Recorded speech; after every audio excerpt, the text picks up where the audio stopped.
Salutations everybody, it is Matty here today, and ever since the launch of the Creation Club, I find myself asking one question. Is the Bethesda we love long and gone? I'll be going over a bunch of their consumer decisions over the past couple of years that have stuck out to me, and then we'll be talking about some of their games. I think the first sign of change for Bethesda was when they decided to hike up the Fallout 4 Season Pass. It was a strange choice because the initial promise was that we were going to receive all content no matter what for $30. And if you purchased the season pass, then you would have received all the content for $30 until Bethesda decided, hey, we're gonna make more, in which they thought it justified hiking up the season pass price to $50, putting a 2-week window on the $30 season pass, and unless you bought it then it would be gone forever and you'd only be able to spend $50. Now, some will defend this decision by saying Bethesda didn't have to warn us, Bethesda didn't have to say, oh, we're changing the price, go on and get the season pass now for the next 2 weeks, and I'm sure most people who were interested in the season pass pulled the trigger during that week, but that's exactly what Bethesda wanted. That was the start of Bethesda forcing the consumer's hand in a very sly manner, where people thought to themselves all of a sudden, hey, this is a really good deal, only because they knew that they were going to be getting a huge price hike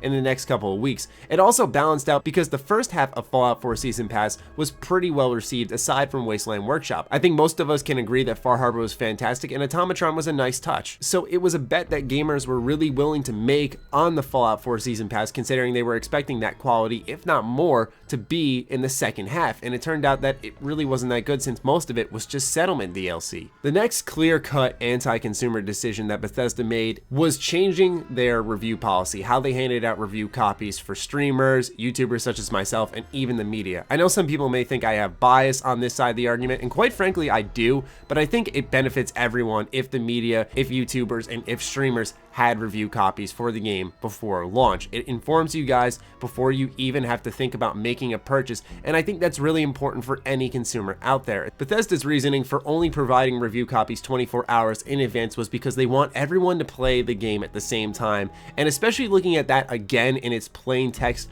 so much later was genuinely stunning to me. It's hard to imagine anyone who really cares about playing the game at the same time. I think more consumers are concerned with being informed before they have to make a purchase so that they can get the game on launch day. Now, this part of the responsibility falls onto YouTubers and streamers as well as media, but this leads to rushed reviews. Bethesda wants people to run out and grab their game uninformed. They want to neuter the review process as much as possible, remove as much influence from the game so that if you think it looks cool, you just end up buying it and caving into that impatience.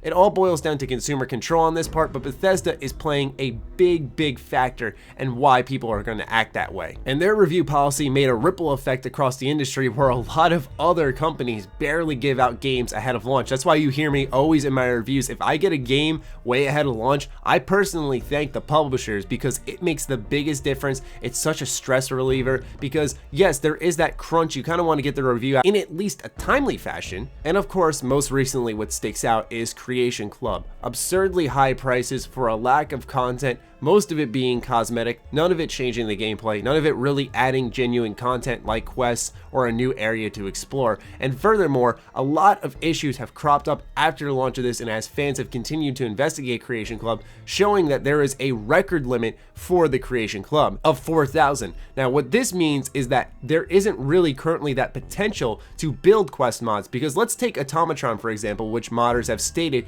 is 50,000 plus records. If Creation Club can only handle 4,000 records, then that means instantly that there's no chance in hell we're getting a decent quest mod unless there's no voice acting and it's very boring, just go here, get this, come back. Essentially the radial quest lines from Fallout 4. So not only are prices absurd, but if we look at the future of this, if this record limit holds up, if there isn't some type of workaround for it, then Bethesda has not only created a bad system, but a system without a future. Furthermore, modders have found themselves concerned with the fact that Bethesda has a new file type for these Creation Club mods. They're worried that we're going to have a situation kind of like Skyrim Special Edition again, where you can only have certain mods working with that version of the game, and that the same thing might happen with Creation Club. These are just concerns, but boiling back to the real reason why Creation Club is anti-consumer is its high price hike, lack of content that really changes the game, and overall Bethesda cashing in on others' hard work, especially when they are well aware that there is free equivalents out there. There is no chance in hell they don't know about that. But but I see them taking an approach similar to what they took with Brink, and it just is a greedy way of approaching things, where it's not greedy when we look at Brink and how they said, we made it free to play because why not?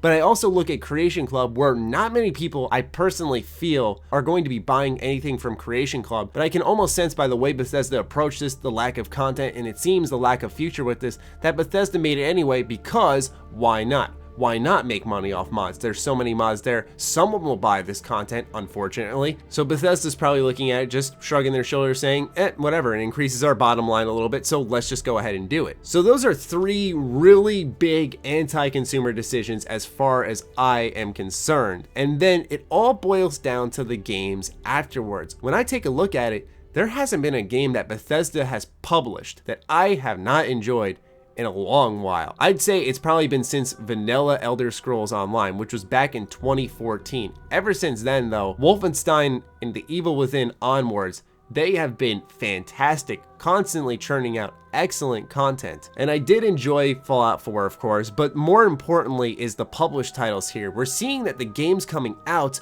are still pretty good. I really like Doom, and although I really enjoyed Doom, that's around the same time they introduced the review policy. I really enjoyed Doom's high-paced action and its single-player campaign. I didn't experience any of the bugs or performance issues in Dishonored 2 like everyone else did, so I really enjoyed that game as well. Prey, I had some issues with its narrative design, but overall, really enjoyed that one too. And after playing Wolfenstein 2 at an event, I really enjoyed that one as well. And I have to say, I can imagine this game's gonna be getting excellent reviews too. So when we take a step back and look at it, it seems almost like Bethesda is lost from a marketing and consumer standpoint, but still knows how to publish and create very good games. They just need to fix one gigantic flaw in their company, which is how it's now treating its consumers. Bethesda used to be one of the few AAA companies that we could count on in the games industry to not go and play with the big boys like Activision and EA and make these completely obvious moves to make money. Now, even the greatest of companies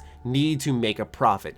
Absolutely, but there are ways of going about it that make it where people will gladly spend money on whatever you are making, and it can still be for the consumer. Once again, we'll take a look at Creation Club. Imagine if this launched with some cool quests. Imagine if this launched with a new area to explore. I can guarantee people would at least say, okay, the prices are a little ridiculous, but imagine, let's say that new area costs $10 worth of credits. I buy $15 worth, and then I have some leftover credits to buy all the other mods, such as the horse armor, or the new power armor, or the Gauss rifle, whatever. Because all of a sudden, that type of stuff is balanced out. They need to fill out the content. So in answer to the question of the video, is the Bethesda we love long and gone? Well, it's a two-part answer because like I said, the games I personally still find very enjoyable and of high quality. But on the other hand, I see blatant moves to blind consumers, to rip them off at every turn, and that's where Bethesda has lost themselves. When it comes to making games, at least for the moment, they have been pretty damn good.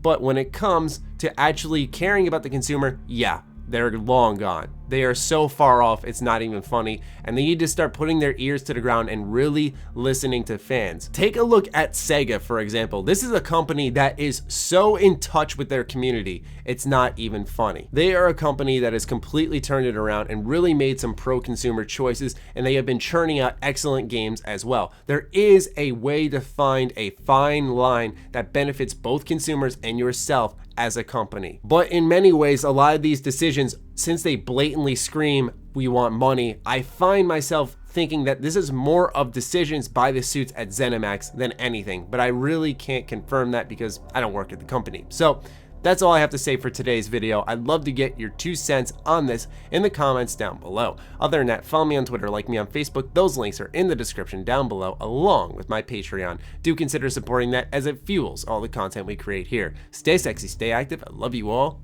Peace.